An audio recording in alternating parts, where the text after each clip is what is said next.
నమస్తే. నేను మీ mirror Vijaya Reddy. So, సభ అయిపోయి ఆల్మోస్ట్ 3-4 డేస్ అయినప్పటికి కూడా ఇంకా సభ మాన్యువల్ నుంచి ఎవరు బయటికి రాలేదు. అది ఎవరి ముఖ్యంగా అంటే అది కాంగ్రెస్ నాయకుల గురించే చెప్పొచ్చు. మంత్రుల గురించి చెప్పొచ్చు. వాళ్ళ కార్యకర్తల గురించి చెప్పొచ్చు. తర్వాత ప్రజలు కూడా ఏ ఒక్కరి నోట విన్నా కూడా ఏం మాట్లాడుతున్నారంటే, అరే సభ ఎంత బాగా సక్సెస్ అయింది. సభకేంది జనాలు ఇంత వెల్లువలా వచ్చారు. ఒక సునామీలా వచ్చారు. ఒక ప్రవాహంలా వచ్చారు. వాళ్ళని పలకరిస్తే మాట్లాడుతారు కదా, ఒక కుంభమేళాని తలపించింది అన్నారు. అసలు సభ ఇంత సక్సెస్ ఎట్లా అయిందనే డిస్కషన్ కూడా పెట్టుకుంటున్నారు. ఏముంటుంది సభ ఆబ్వియస్లీ కూడా ఇంత సక్సెస్ అవ్వడానికి వెనుక రిస్క్ కేటీఆర్ చేసిందనే విషయం అయితే అందరికీ తెలుసు. ఎందుకంటే ఒక సభ సక్సెస్ కావాలంటే ఓన్లీ డబ్బులు ఉంటే కాదు, దానికి ఒక ప్లానింగ్ ఉండాలి, కోఆర్డినేషన్ ఉండాలి, టైమింగ్ ఉండాలి. ఇవన్నీ ఉంటేనే ఒక సభ సక్సెస్ ఉంటుంది. మనం ఈ కనపడుతున్న సభ సక్సెస్ మాత్రమే చూసినాం, కానీ దీని వెనక చాలా కష్టం ఉంటుంది. సభ అనుకున్న దగ్గర నుంచి మొదలు పెడితే దానికంటే ఇది మొదటి నుంచే అంటే చాలా పెద్ద సభ. ఇక్కడ ఎందుకు ఇంత ప్రాచుర్యాన్ని పొందింది ఈ సభ అంటే, అధికారంలో ఉన్నప్పుడు బీఆర్ఎస్ పార్టీ సభలు ఎట్లుంటాయనే విషయం అందరికీ తెలిసిన విషయమే. అది కొత్తగా చెప్పుకోవాల్సిన అవసరం లేదు. కానీ ఇప్పుడు బీఆర్ఎస్ ప్రభుత్వంలో లేదు, ప్రతిపక్షంలో ఉంది. ఈ సభ పెట్టాలంటే ఏంది, వ్యయ ప్రయాసలోకి వచ్చి ఇందులో వ్యయము ఉంటుంది, ప్రయాస కూడా ఉంది. ఎంత కష్టపడితే ఆ సభ సక్సెస్ కావాలి. బట్ దీని వెనుక మాట్లాడుకోవాలంటే బీఆర్ఎస్ వర్కింగ్ ప్రెసిడెంట్ కేటీఆర్ చేసిన ఒక ప్లానింగ్ చాలా అద్భుతంగా ఉందని చెప్పొచ్చు. అంటే ముందు నుంచి కూడా ఒక బాహుబలి సభ, ఒక బాహుబలి స్టేజ్. అంటే ఇందులో చిన్న లీడర్ దగ్గర నుంచి పెద్ద స్థాయి లీడర్ వరకు కూడా ఎవరికి ఎలాంటి ప్రయారిటీ తగ్గకుండా, ఎవరికి ఎలాంటి ఇబ్బందులు రాకుండా, ఇటు వచ్చే బీఆర్ఎస్ కార్యకర్తలు కావచ్చు, బీఆర్ఎస్ శ్రేణులు కావచ్చు, బీఆర్ఎస్ అభిమానులు కావచ్చు, దాంతోపాటుగా మిగతా ప్రజానికం కూడా అసలు ఈ కేసీఆర్ చాలా కాలం తర్వాత జనాల మధ్యకు వస్తున్నాడు, పబ్లిక్ సభకు వస్తున్నాడు. ఏం చెప్తాడు ఆయన, ఈరోజు మేము ఎన్ని సమస్యలు ఎదుర్కొంటున్నామో, ఈ నేపథ్యంలో మేము ఆయనను ఫస్ట్ చూడాలి అనేది ఆతృత చాలా మందిలో కనిపించింది. మీరు అబ్జర్వ్ చేయండి, సభలో ఏదో జనం వచ్చిరు అనేది కాదు, ఆ సభలో జనము ఎంత ఇంట్రెస్ట్గా ఉన్నారు, ఎంత ఆతృతతో ఉన్నారు, ఎంత ఉద్వేగభరితంగా ఉన్నారు అనేది మీకు ఇందులో ఈ విజువల్ చూస్తే క్లియర్గా కనపడుతుంది. తట్టుకోలేక అంటే ఇప్పుడు వీళ్ళు మాట్లాడుకుంటారట కాంగ్రెస్లో, అరే మనం ఇన్ని చేస్తాం కానీ నిజంగా అట్లా మనకు కూడా కేటీఆర్ లాంటి నాయకుడు ఒకడు ఉండుంటే మంచిగా ఉండే, ఏదైనా కూడా ఒక ప్లానింగ్ ఏదైనా అంతే కదా, ఒకటి ఏది తీసుకున్నా కూడా దాన్ని ఒక పద్ధతి ప్రకారము చాలా ప్లానింగ్గా చేసుకొని పోతేనే అది ఏదైనా కూడా సక్సెస్ అవుతుంది. ఎస్, ఈరోజు అందరూ మాట్లాడుకుంటున్న బీఆర్ఎస్ రజతోత్సవ సభ సక్సెస్ కావడానికి రీజన్స్ కూడా ఇవే. అంటే ఎప్పుడైతే సభ అనుకున్నారో అప్పటి నుంచి 1 by 1 స్టెప్ బై స్టెప్ భూమి సేకరించే మీన్స్ ఆ సభకు, ఎందుకంటే వీళ్ళు ప్రతిపక్షంలో ఉన్నారు, ప్రభుత్వంలో లేరు. ఎవడన్నా ఇట్లనే భూమి అడగగానే ఇచ్చుడు లేకపోతే ఇదంతా కాదు కదా, బెదిరించి తీసుకుండా అట్లా ఉండదు. స్వచ్ఛందంగా పంటలున్న భూముల్ని కూడా మేము సారు కోసము భూమి ఇస్తామని చెప్తే అక్కడి నుంచి మొదలుపెట్టారు. అది మొదటి మెట్టు. 1200 ఎకరాల చిల్లర భూమిని సేకరించి దాన్నంతా కూడా ఒక లెవెల్ చేయించి, ఆ లెవెల్ చేయించాలంటే ఎవరెవరితోటి ఏ లీడర్స్ తోటి అంటే స్థానిక లీడర్ తోటి ఏ విధంగా కోఆర్డినేట్ చేసుకోవాలి, లేకపోతే జిల్లా ప్రతినిధులతోటి ఏ విధంగా కోఆర్డినేట్ చేసుకోవాలి, మాజీ ఎమ్మెల్యేలు కావచ్చు, ఇప్పుడున్న ఎమ్మెల్యేలు కావచ్చు, మాజీ మంత్రులు కావచ్చు, ఇట్లా ఎవరికి దగ్గ వాళ్ళకు అన్నట్టుగా ఎవరి వర్క్ని వాళ్ళకు ఎట్లా సెగ్రిగేట్ చేయడం. దాంతోపాటుగా మీరు అంటారు ఇలా ఈ ప్రజలు కూడా అంతే కదా, అసలు ఏ జిల్లా నుంచి లేకపోతే ఏ కాన్స్టిట్యున్సీ నుంచి ఎంతమంది వస్తున్నారు, వస్తే వాళ్ళకి ఎన్ని వాహనాలు ఏర్పాటు చేయాలి. ఎందుకంటే ఇవాళ రేపు బుట్టిగా అందరు పరిగెత్తుకుంటూ రాలేరు, వాళ్ళకి దగ్గర ఒక ఫెసిలిటీ ఏర్పాటు చేయాల్సిందే. వాళ్ళకి ఖచ్చితంగా వాళ్ళు రావడానికి వాళ్ళకి రవాణా వ్యవస్థను ఏర్పాటు చేయాలి. ఎందుకంటే సభ పెట్టింది ఓన్లీ ఆ వరంగల్ పరిసర ప్రాంతాలకు సంబంధించి కాదు కదా, ఎల్కతుర్తి ప్రజల కోసమో ఎల్కతుర్తి పరివాహక పరిసర ప్రాంతాల వాళ్ళ కోసమే కాదు, ఓవరాల్గా తెలంగాణ ఉన్న 119 జిల్లాల 119 కాన్స్టిట్యున్సీ నుంచి ప్రజలు రావాలి. ఈ ప్రజలు రావాల్సిన నేపథ్యంలో మొదటి స్టెప్ ఎట్లుంటుంది, ఫస్ట్ స్టెప్ వచ్చి నేను చెప్పినా కదా, సభకి భూమిని సేకరించడము, దాని తర్వాత సభకు సంబంధించి దాన్ని లెవెల్ చేయడం కావచ్చు, దానికి కార్పొరేట్స్ వేయడం కావచ్చు, అసలు బాహుబలి స్టేజ్ అసలు ఎంతమంది కూర్చోవాలి. ఎందుకంటే ఇది ప్రతిపక్షంలో జరుగుతున్న సభ. ఎందుకంటే సంవత్సరంన్నర తర్వాత కాంగ్రెస్ పార్టీ మీద వ్యతిరేకతతోటి జనాలు చాలామందికి వచ్చే అవకాశం ఉంది కాబట్టి, సో స్టేజ్ మీద కూర్చునే వాళ్ళు ఎంతమంది కూర్చోవాలి, ఎవరు కూర్చోవాలి, స్టేజ్ అసలు ఎంత స్టాండర్డ్గా ఉండాలి, ఇది మీడియాకు వేసిన పాయింట్ దగ్గర నుంచి మొదలు పెడితే మీకు సాంస్కృతిక కార్యక్రమాలకు సంబంధించిన స్టేజ్ కావచ్చు, దాని తర్వాత మీడియాకు కెమెరాలు పెట్టుకునే స్టేజ్ కావచ్చు, అలాగే ఒక మంచి టెక్నాలజీని కూడా వినియోగించరు. ఎందుకంటే సభ ఒక చరిత్రలో నిలిచిపోయే సభ అని చెప్పొచ్చు. అధికారంలో ఉన్నప్పుడు నిర్వహించే సభలు చరిత్రలో నిలిచిపోవడం కంటే కూడా ప్రతిపక్షంలో ఉన్నప్పుడు ఇంత పెద్ద సభ నిర్వహించి దాన్ని ఒక కెమెరాలలో బంధించడం కావచ్చు, అంటే ఒక మంచి ఇమేజెస్, ఒక మంచి టెక్నాలజీ మీకు సభకు పోయిన వాళ్ళకి అర్థమవుతుంది. డ్రోన్స్ కూడా చూసినాం మనం. అంటే ఆ డ్రోన్స్ వ్యవస్థను కూడా ఎంత బాగా వాడుకున్నారు, డ్రోన్లు వినియోగించి ఈ చిత్రాలను ఎంత బాగా ప్రజలకు ఈరోజు సోషల్ మీడియాలో ఎంత బాగా చూపించగలుగుతున్నారు అనడానికి ఇది ఒక ఉదాహరణ. నిజంగా ఇవేవి వాడకుంటే అంత కొట్టి పారేసేవాళ్ళు, ఇది గ్రాఫిక్స్ మాయో ఇంకోటో అనేసి. కానీ ఇది ఒక విశేషంగా చరిత్రలో నిలిచిపోయే అవకాశం ఉంది కాబట్టి, వీళ్ళకు ముందే తెలుసు కాబట్టి వచ్చిన వాళ్ళకు ఎలాంటి ఇబ్బందులు కలగొద్దు, రవాణా వ్యవస్థని వాళ్ళకు అందించాలి, దాని తర్వాత వాళ్ళకు మంచినీళ్ళు కూడా. అందుకే మీకు మొదటి నుంచి కూడా వార్తల్లో వచ్చింది కదా, ఒక 10 లక్షల water bottles, not the water packets, అందరు కూడా ఎక్కడ కూడా నీళ్ళకి ఇబ్బంది పడకుండా అనుకున్న దానికంటే ఎక్కువ స్థాయిలో ఎక్కడంటే అక్కడ ఆ సభా ప్రాంగణంలో గుట్టలుగా పెట్టారు నీళ్ళు, వాటర్ బాటిల్స్. ఆ వాటర్ బాటిల్స్ కూడా బీఆర్ఎస్ అనేసి మీరు చూసారు కదా, అదే స్టిక్కర్ని బీర్ బాటిల్స్కి వేసి వీళ్ళు వక్రీకరించే ప్రయత్నం కూడా చేశారు ఎక్కడ చూసినా. ఎందుకంటే ఇది ఎండాకాలం, ఒక మధ్యస్థమైన ఎండాకాలంలో ఉన్న తీవ్రమైన ఎండలు.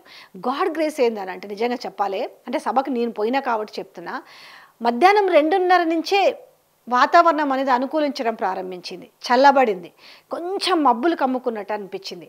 అయితే వీళ్ళేమనుకున్నారు కాంగ్రెస్ వాళ్ళు, ఈ సభ ఫెయిల్ కావాలి, ఖచ్చితంగా ఈ సభ సక్సెస్ కాకూడదు, వర్షం వస్తే బాగుండని కోరుకున్న వాళ్ళు ఉన్నారు, లేదు పూర్తిగా వర్షం పడి కరెంటు వ్యవస్థ పాడైపోతే బాగుండని కోరుకోవడం, ఇలా రకరకాలుగా అనుకున్నారు. కానీ ఎక్కడా కూడా ఎలాంటి ఇబ్బంది జరగకుండా ఎవరు ఎలాంటి అంటే కనీసం అటు నీళ్ళు, ఎందుకంటే ఎండాకాలంలో కావాల్సింది కొంచెం చల్లటి నీళ్ళు, అట్లీస్ట్ ఓన్లీ అట్లా వాటర్ బాటిల్స్ ఇచ్చి వదిలేలే, డ్రమ్స్ ఏర్పాటు చేసి ఆ డ్రమ్లలో ఐసులు వేసి దాంట్లో వాటర్ బాటిల్స్ పెట్టి దాదాపుగా జనాలు ఎవ్వరు కూడా ఇబ్బంది పడకుండా ఒక ఆర్గనైజ్డ్ సిస్టమ్గా, అంటే స్క్రీన్లు పెట్టడం కానించి, అంటే వెనక ఉన్న వాళ్ళకి ఇక్కడ చూస్తుంటే చూడండి ఒకసారి, ఈ వెనక ఉంది కదా, ఆ వెనక గ్యాలరీస్ వాళ్ళు వెనక ఉండి స్క్రీన్లు చూడడానికి ఇష్టపడతలేరు. మేము ఎట్లాగైనా కూడా మేము పెద్ద సార్ని చూడాలి, ఆ పెద్ద ఆయన్ని చూడాలి అనేసి ఎంత ఉబలాట పడ్డారో అక్కడ ఉన్న వాళ్ళకి అర్థమవుతుంది. మీరు కొన్ని క్లోజ్లో కొన్ని విజువల్స్ అబ్జర్వ్ చేస్తే కూడా కనిపిస్తుంది. సో ఈ నేపథ్యంలో ఒక్కసారిగా వెనక గ్యాలరీస్ వాళ్ళు అందరూ కూడా ఇట్లా ముందుకు నెట్టుకొచ్చినా కూడా మ్యాక్సిమం కంట్రోల్ చేసారు, ఎక్కడా కూడా ఎవరిని ఇబ్బంది పెట్టకుండా. మ్యాక్సిమం అందరూ కూడా తెలంగాణ తొలి ముఖ్యమంత్రి కేసీఆర్ స్పీచ్ని వినే విధంగా, ఆయనను చూసే విధంగానే ఏర్పాట్లు చేశారు. ఎందుకంటే ఎంత విసుక్కుంటారంటే రావడము ఒక పెద్ద ఎత్తు అయిపోయింది, 25 కిలోమీటర్ల నుంచి ట్రాఫిక్ జామ్ అయిపోయింది. దాని తర్వాత సభకు రావడం ఒక ఎత్తు అయితే, ఇక్కడ సభ తర్వాత కూడా ఎంత ఇష్టం లేకపోతే, ఎంత అభిమానం లేకపోతే, ఆయనను చూడాలన్న ఎంత ఆతృత లేకపోతే తెల్లవారుజామున 4 గంటలకు 5 గంటలకు ఇళ్ళకు చేరుకున్నారు. ఎవరో కామెడీగా కొంతమంది సిల్లీ ఫెలోస్ మాట్లాడినారు, నేను పేర్లు ఎత్తలేదు, ఎవరైతే మాట్లాడారో వాళ్ళకి చెప్తా. నేను ఇంతకుముందు కూడా ఒక వీడియో చేసిన చూడండి, అంటే ఈ వీడియో సిల్లీ ఫెలోస్కి అంకితం అని చెప్పాను. దాంట్లో నేను చాలా క్లియర్గా చెప్పాను, అసలు ఆ సభకు వచ్చిన వాళ్ళకి ఎన్ని టవర్స్ సరిపోతాయి చెప్పండి, సెల్ టవర్స్. ఆల్మోస్ట్ 3:30 ప్రాంతం నుంచి మొదలు పెడితే రాత్రి 11:30 వరకు కూడా ఎవరికి సెల్ ఫోన్కి సిగ్నల్ రీచ్ కాలేదు. ఆల్మోస్ట్ మీడియా పీపుల్ రీచ్ అవ్వడమే 4 గంటలకు 5 గంటలకు తెల్లవారుజామున రీచ్ అయ్యారు. ట్రాఫిక్ లేకపోతే, ఇంతమంది సభకు రాకపోతే ఎందుకు అంత టైం పడుతుంది? ఆ బాధ ఎట్లుంటుంది అనేది పోలీసులు కూడా ఎవరిని ఏమంటే ఏందనుకుని మొత్తానికైతే వాళ్ళు చేతులు ముడుచుకొని కూర్చున్నారు. ఈ సభ విషయంలో ఎట్లాంటిది అంటే అక్కడ ట్రాఫిక్ విషయంలో మాత్రము కొంత కంజెస్టెడ్ చేసిరు, కానీ ఈ లోపలికి వచ్చిన తర్వాత మాత్రం అసలు మాకు ఇది సంబంధం లేదన్నట్టు కూడా చేతులు ఎత్తేసి కూర్చున్నారు. కేవలం ఒక వర్కింగ్ ప్రెసిడెంట్ కేటీఆర్ చేసిన ఇందులో ఒక హార్డ్ వర్క్ ఏదైతే ఉందో, ఇంత సభ ఈరోజు ఎవరు మాట్లాడినా ఇంకా సభ సక్సెస్ గురించే మాట్లాడుకుంటున్నారు. బట్ ఈ సభ సక్సెస్ వెనుక ఉన్న, అంటే నేను అబ్జర్వ్ చేసింది మాత్రం చెప్తున్నా, అంటే మనము ఒక సినిమా హిట్ అవుతుంటే కొన్ని కారణాలు చూపిస్తాం.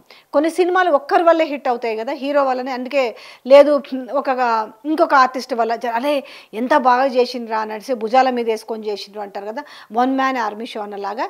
సో ఇక్కడ ఈ సభ సక్సెస్ వెనకైతే నేను అబ్జర్వ్ చేసినంత వరకు అయితే టోటల్గా బీఆర్ఎస్ వర్కింగ్ ప్రెసిడెంట్ కేటీఆర్ చేసిన కృషి, దాని వెనుక ఉన్న ఒక ప్లానింగు, ఇవన్నీ మూలాలు కలిస్తే ఈ సభ ఎలాంటి డిస్టర్బెన్స్ జరగకుండా సౌండ్ సిస్టమ్ కానుంచి మొదలు పెడితే పబ్లిక్ వచ్చిన విధానము, వాళ్ళ స్పీచ్ని ఆయనను కల్లారా చూసి ఆయన చెప్తున్న స్పీచ్ని వినే ఒక విధానము, దాని తర్వాత సభకు వచ్చే విధానము, బస్సులు లేకపోతే ఏదైతే ఉందో ఎవరెవరు అంటే నడక మార్గాన్ని వచ్చిన వాళ్ళకి కావచ్చు, దాని తర్వాత ఎడ్ల బండ్ల మీద వచ్చిన వాళ్ళకి కావచ్చు, తర్వాత బస్సులు, కార్లు, సైకిళ్ళు, ఇలా రకరకాల ద్వారా రవాణా వ్యవస్థ ద్వారా వచ్చిన వాళ్ళు ఉన్నారు.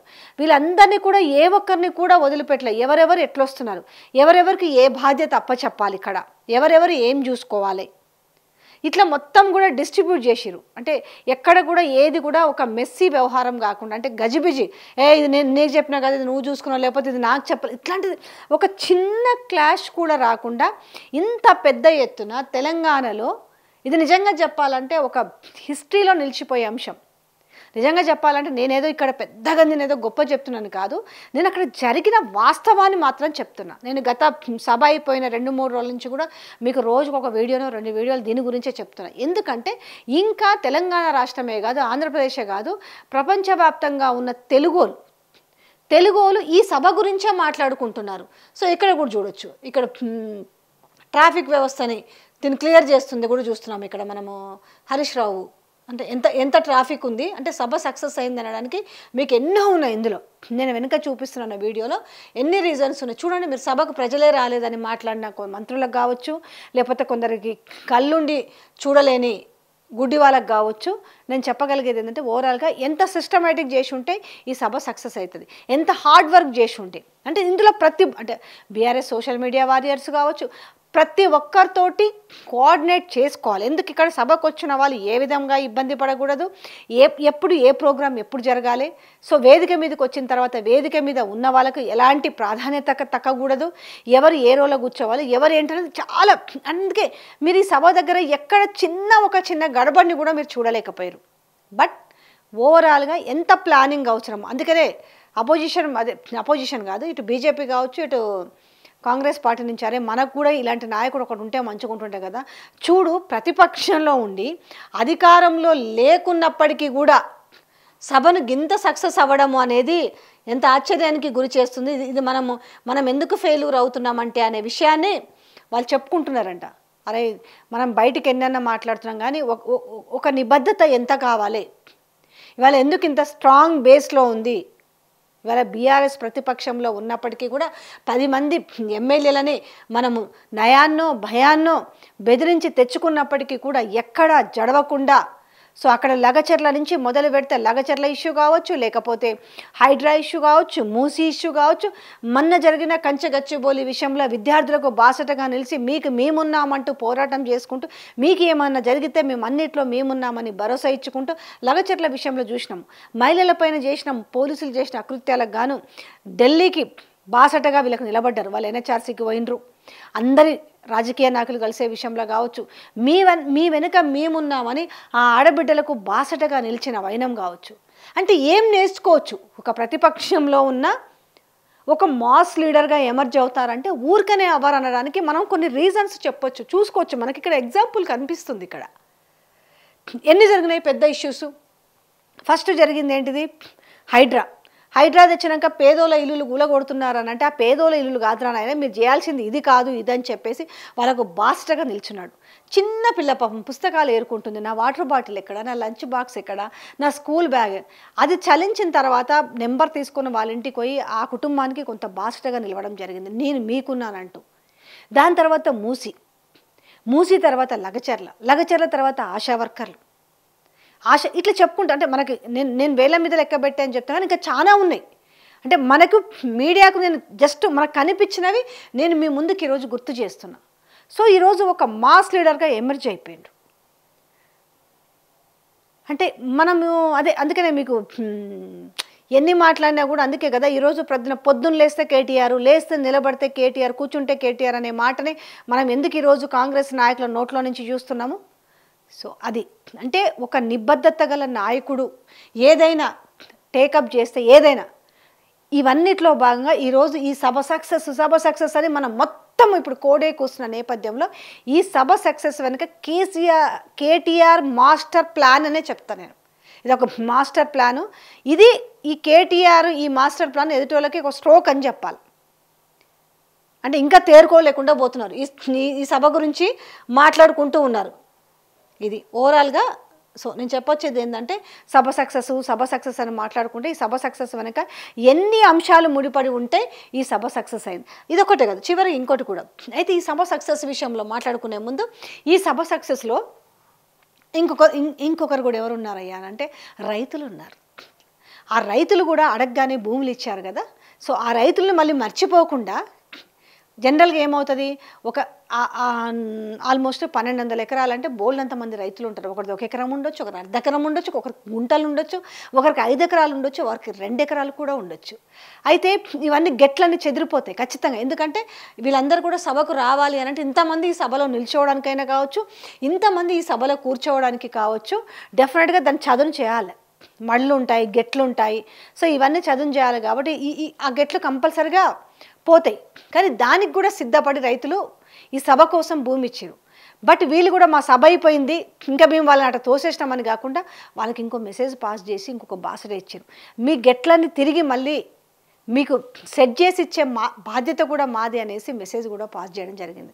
సో ఇక్కడ ఒక నిబద్ధత, ఒక ఇచ్చిన మాట ఎట్లుంటుంది అనడానికి కూడా నేను దీన్ని ఉదాహరించి చెప్తున్నా.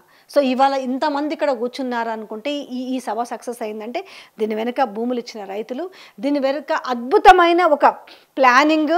ఈ సభ సక్సెస్ అయ్యేంత వరకు తను కోఆర్డినేషన్ అంటే ఖచ్చితంగా మన ఇంట్లో ఒక ఫంక్షన్ ఉంటేనే మనకు ఒక నెల రోజుల నుంచి ప్లానింగ్ వేసుకుంటాం. ఫస్ట్ అసలు వచ్చే అతిథులకు ఎలాంటి మర్యాదలు చేయాలి, వచ్చిన అతిథులు ఇబ్బంది పడకుండా చూసుకోవాలి, వచ్చిన అతిథులకు భోజనాలు కావచ్చు, లేదనంటే వాళ్ళకు మంచినీళ్ళు కావచ్చు. అంటే ఇప్పుడు ఈ సభకు వచ్చిన వాళ్ళందరూ కూడా ఒక అతిథులే. వీళ్ళు నిజంగా చెప్పాలంటే మనం ఆహ్వానించినాం మీన్స్ ఇంటికి మనం ఎట్లయితే ఒక అతిథుల్ని ఆహ్వానిస్తామో సేమ్ అంతే వాళ్ళ ఇంటి అంటే మీన్స్ బీఆర్ఎస్ పండగ, ఒక రజతోత్సవ సభ. 25 సంవత్సరాలలో ఉన్న కష్ట సుఖాలు అన్నీ చెప్పుకోవడానికి ఒక పండగ. ఈ పండగ కోసము వీళ్ళందరినీ కూడా అతిథుల్ని ఆహ్వానించినప్పుడు ఇంకా ప్లానింగ్. ఇప్పుడు మనం ఒక 1000 మందినో 500నో అట్లీస్ట్ మనం 10 మందిని అతిథుల్ని ఆహ్వానించినా కూడా చాలా అంటే ఎంత ప్లానింగ్ వేసుకుంటాం. వాళ్ళకి ఏ ఇబ్బంది కలి రాగానే మంచినీళ్ళు ఇవ్వాలి, లేకపోతే ఇట్లుండాలి అట్లా. మరి అట్లాంటప్పుడు ఒక 10 లక్షల పైగా అతిథులు వచ్చినారు. కానీ ఈ అతిథులుగా భావిస్తేనే ఈ సభ ఇంత సక్సెస్ అవుతుంది. మెయిన్గా ఎండాకాలం మంచినీళ్ళు, రావడానికి రవాణా సౌకర్యం, మళ్ళీ పోవడానికి జాగ్రత్తగా ఇళ్ళకు వెళ్ళిరా లేరా, ఎంతమందిని ఒకటో స్టెప్ నుంచి 100 వరకు చూసుకుంటే ఎంతమందితో దాదాపుగా సభ అనుకున్న దగ్గర నుంచి ఒక విధంగా నిద్ర కూడా ఉండదు. ఇక ప్రతి ఒక్కరితోటి వందల వేల మందితో కోఆర్డినేషన్ చేసుకోవాల్సి ఉంటుంది. ఏ కాన్స్టిట్యున్సీ, ఈ ఊరు, గల్లీ నుంచి మొదలు పెడితే ఆల్మోస్ట్ మొత్తం 119 కాన్స్టిట్యున్సీలో ప్రతి ఒక్కరితో కోఆర్డినేట్ చేసుకోవాలి. ఎన్ని వందల వేల కాల్స్ మాట్లాడుంటారు జాగ్రత్తలు చెప్పడానికి, ఎట్లా రావాలి, రూట్ మ్యాప్స్ కావచ్చు, తర్వాత ఎవ్రీథింగ్. ఇంకా మీకు ఇందులో చూపిస్తున్న దాంట్లో అర్థమైపోతుంది కదా. ఎస్ ఏంటి అంటే బిహైండ్ ద సీక్రెట్ ఏంటంటే కేటీఆర్.